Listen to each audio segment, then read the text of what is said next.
Fundamentalmente, esta Constitución del 25 a la Constitución por la cual se va a votar ahora, ¿en qué cambia?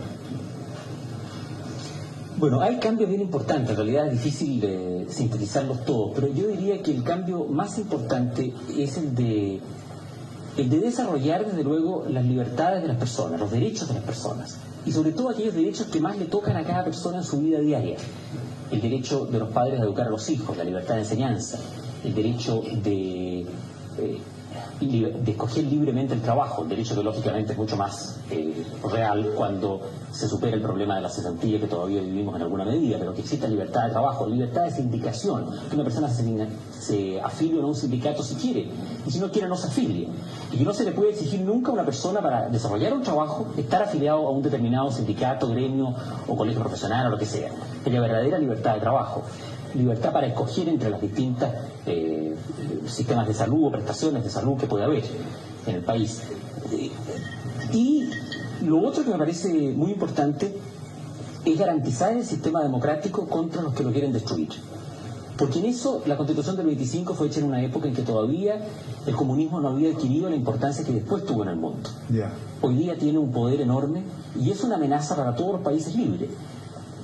Entonces, las democracias modernas tienen que ponerse frente a esa realidad. Y en el caso chileno tenemos que hacerlo de acuerdo a nuestra experiencia, que fue que por permitir que usaran de la democracia quienes solo querían usarla para destruirla y imponer un régimen totalitario, estuvimos al borde de caer en él y llegamos a una crisis tan profunda como la del año 70-73. Ahora, ¿esta Constitución está basada en alguna otra? Tú decías al principio que hay que adaptarla muy específicamente al país, a su gente, a sus necesidades, pero este nuevo modelo de Constitución, ¿se han sacado algunas ideas de otras constituciones? Sí, desde luego yo diría que aunque es una nueva Constitución, se ha sacado de la tradición histórica o jurídica chilena todo lo que sigue siendo válido, porque no hay que pensar que este país empieza ahora ni empezó ayer. Lleva muchos años de vida independiente, de vida jurídica, y que tiene muchos elementos valiosos que ha ido construyendo y que han dado buen resultado. Eso hay que mantenerlo. Lo que hay que modificar es lo que se ha revelado inconveniente o insuficiente a la luz de circunstancias nuevas. Pero no se trata de cambiarlo todo por cambiarlo todo. Aparte de recoger la tradición jurídica chilena, también se ha recogido de algunos otros países, de algunas otras constituciones, elementos importantes. Por ejemplo, de la propia Constitución francesa que aprobó el pueblo francés en el plebiscito inicial, cuando ganó el general de Gaulle con su proyecto constitucional. De ahí se tomaron algunas ideas importantes.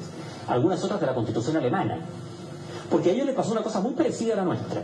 Los alemanes tenían una constitución democrática de comienzos de este siglo, que se le conoce como Constitución de Weimar, y que era ingenua y permitió que el nazismo, doctrina totalitaria, incompatible con la democracia, se apoderara del gobierno conforme a las reglas democráticas de la propia Constitución, con la diferencia que ya logró imponer el poder total, cosa que aquí no alcanzó el marxismo.